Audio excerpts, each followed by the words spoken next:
Hello again, everyone. This is Alex back with another image review.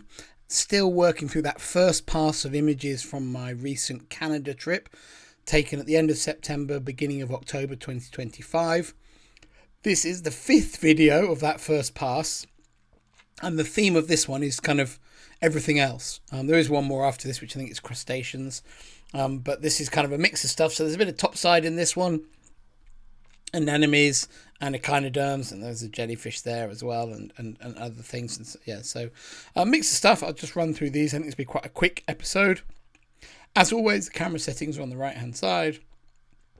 All these pictures are taken with Sony A1. Topside pictures, the lens I took on this trip was a 200-600 Sony. It's a very good travel lens for an underwater photographer. It's a properly hardcore big telephoto lens, but it's not so big and so heavy that it totally dominates your luggage allowance. And so I find that quite an easy lens to take on trips where there is some really significant topside photography available. So yeah, I will take that on trips. And my friend Nick Moore lent me his A1 camera as the second body, so it gave me a backup in case I had an underwater camera problem. And obviously I used it as a topside camera. I didn't use his lens camera underwater during the trip. So yeah, the topside ones are taken with Nick's camera and the underwater ones with my A1. Right, so I'm going to run through these. The first one is starting off with a cutie. This is a sea otter sitting on the surface, grinning at the camera. You can see it's kind of hanging on to a bit of kelp, and I think it was eating or preening or something, and I caught it with its mouth open. Nice reflections from the land behind. Not an amazing picture. It wasn't the focus of our trip, but it was nice to be able to get nice shots of these. This second one is quite a cool picture of sea otters, because there's a really big raft of them here with really quite impressive numbers. I think there's 12 at least in this picture running across the foreground. You need to see this picture big for it to work, but I'll zoom in and see if we can see them all. So there's a couple here. I think that's the body of this one there. And then if we scroll across, there's another one here at the bottom of the frame, and obviously one at the top. Another two slightly out of focus, or three out of focus at the back. Then a mum and a baby here as we go across. Another one here, and then another couple right on the edge of the frame there. So quite a cool scene to have all of those there. Nice light on them. And I like the background with the islands. You can see that they're sheltering in the kelp forest as well. And that's why they were sort of rafting together like that. And there's some cormorants on the rock behind. So not an amazing picture, but I quite like it as an illustrative shot. It does tell a story. So that's why I processed that one out. I had a really nice encounter with a harbour seal in very, very dark conditions. These are shot in ISO 1250, down at a 15th of a second still, and there's just too much camera movement. I didn't realise how blurred they were when I was shooting them. It was very fast action, and I think they're just a bit too much camera subject movement on them. You can obviously, where the flashes, they're sharp, but there's just a lot of movement from the seal in the pictures, and for me it's just a bit too much. So I like these shots, but yeah, I didn't really make the most of this opportunity. The seal was very friendly. I got really nice video of it, and I thought the stills were good, but it was too much frenetic action. I kind of messed it up a little bit. I like some of the effects of them, and you could say that was very arty seal shots, but that wasn't my intention. I would have liked the shots to be a little bit cleaner, a little bit easier to enjoy. But nonetheless, they came out this way, and it's a cool subject. I've not had the chance to photograph a harbour seal in this area before. They're usually quite shy in this area. So that was a good opportunity, so I enjoyed that. Some anemone close-ups. This one of a spotted anemone. This one of a fish eating anemone. I can't remember its other name. Rose anemone, I think the fish eating anemone is called. I might check that in the image info. Rose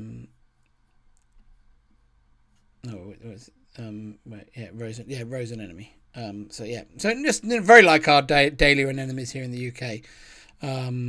Both of them are, but yeah, very nice. Just some details.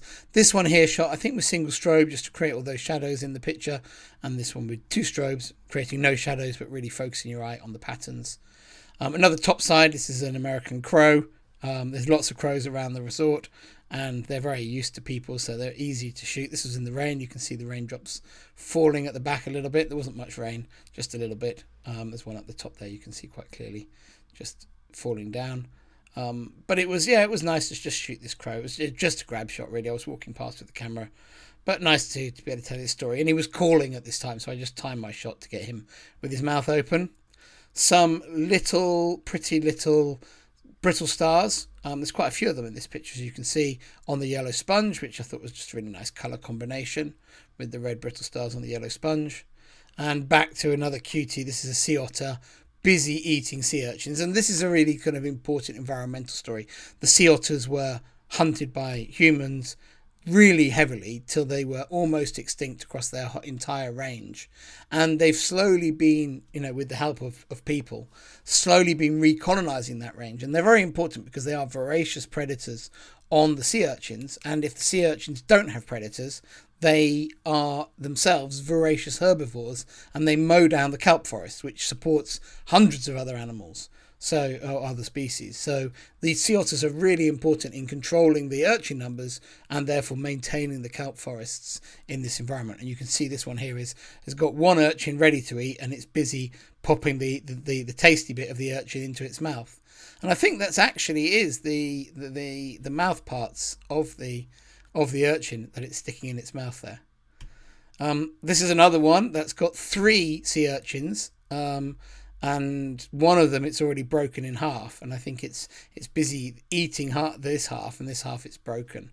So enjoying his spiky food as he swims on the surface.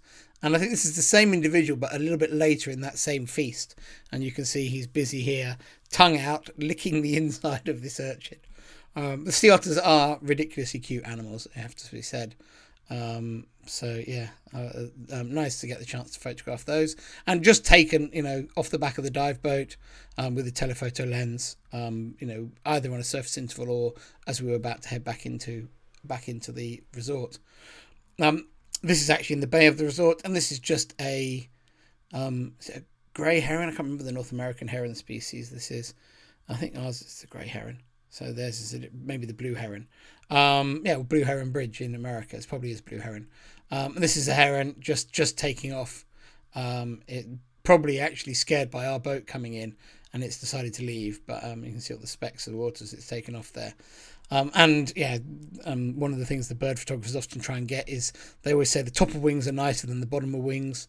So if you get a nice big wing expanse as this one has, it's quite cool to get that in the picture. I think this is one wing, top of one wing, and the underside of the other wing. But it's quite a cool pose, just taking off. I'm probably spooked by us, but yeah, there we go.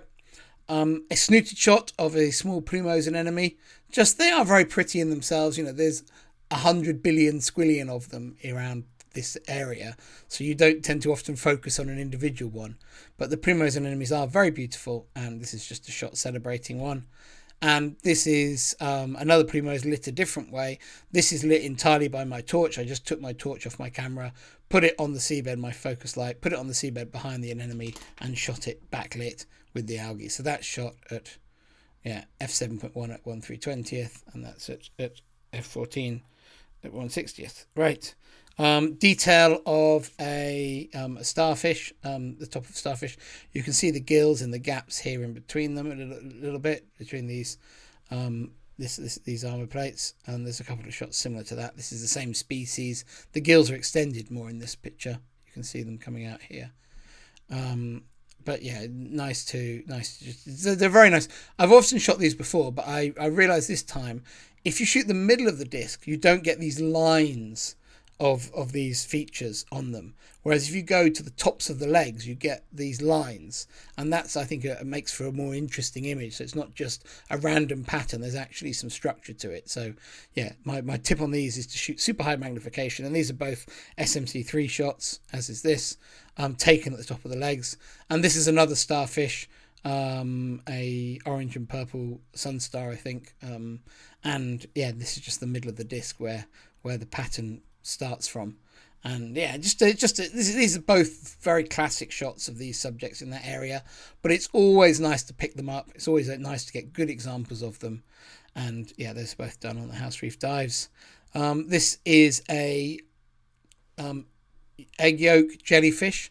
This one was actually tangled in this line, and it was underneath the dock.